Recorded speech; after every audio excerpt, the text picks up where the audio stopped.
uncovering your divine gifts, the hidden truth behind the parable of the gifts. From the very beginning, we've carried something precious within us, unique gifts, divine abilities, creative powers entrusted to every soul. We are not here by chance. We are each co-creators, placed here on earth to multiply and express these gifts.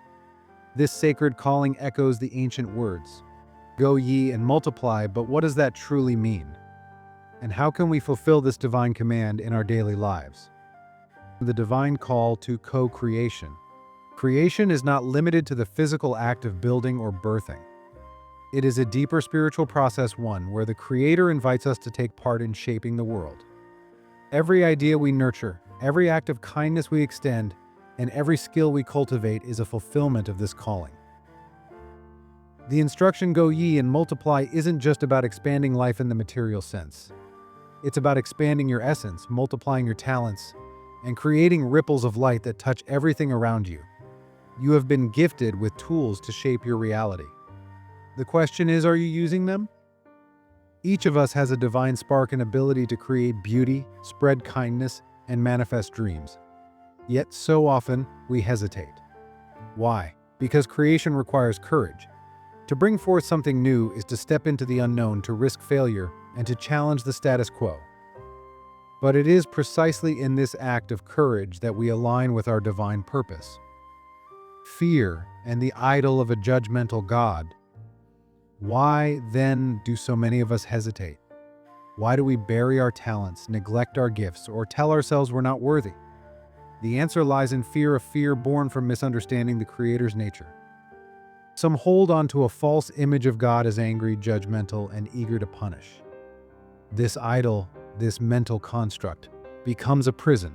It paralyzes us with doubt and convinces us that any failure, any misstep, will result in condemnation. And so, instead of nurturing our talents, we bury them. Instead of stepping forward, we shrink back into the shadows. This fear doesn't come from the Creator. It's a product of our own separation from divine truth, a separation that keeps us from embracing our potential. When we view the Creator as a harsh judge, we project our insecurities and fears onto the divine, creating a distorted image that limits us. But what if this image isn't true? What if the Creator is not an overseer waiting to punish, but a loving guide eager to see us thrive? The loving truth about the Creator. The truth is far more beautiful than fear could ever allow us to see. The Creator is not an angry overseer, but an infinite source of love, joy, and abundance.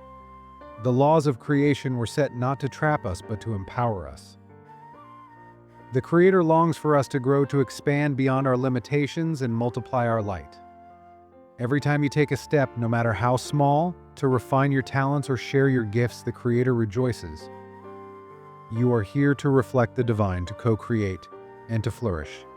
And for that, you are endlessly supported. Imagine a parent watching their child learn to walk. The parent doesn't scold the child for stumbling, they cheer for every step forward. That is the Creator's love for you, a boundless encouragement that celebrates your growth and effort. Revisiting the parable of the talents. Do you remember the parable of the talents? A master entrusted his servants with varying amounts of wealth before leaving on a journey. 2 of the servants multiplied their portions and were praised. But the third, out of fear, buried his talent in the ground, offering excuses upon the master's return.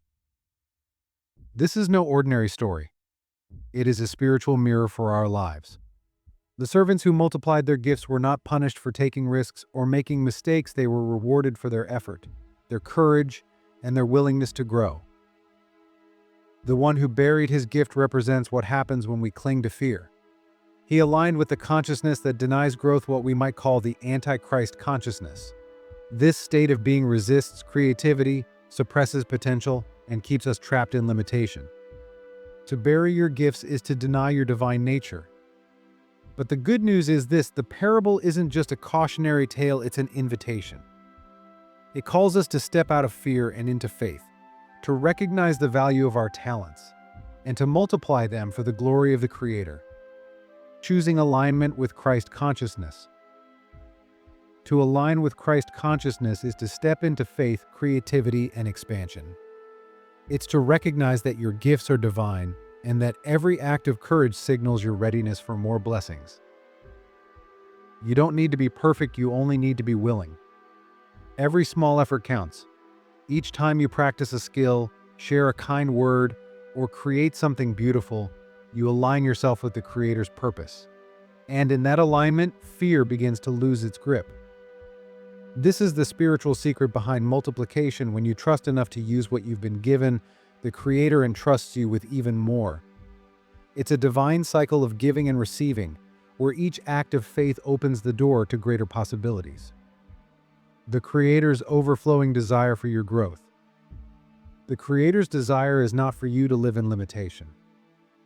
God's joy lies in your expansion, seeing you become more, do more, and share more with the world. Each time you nurture your talents, you fulfill the original command, go ye and multiply.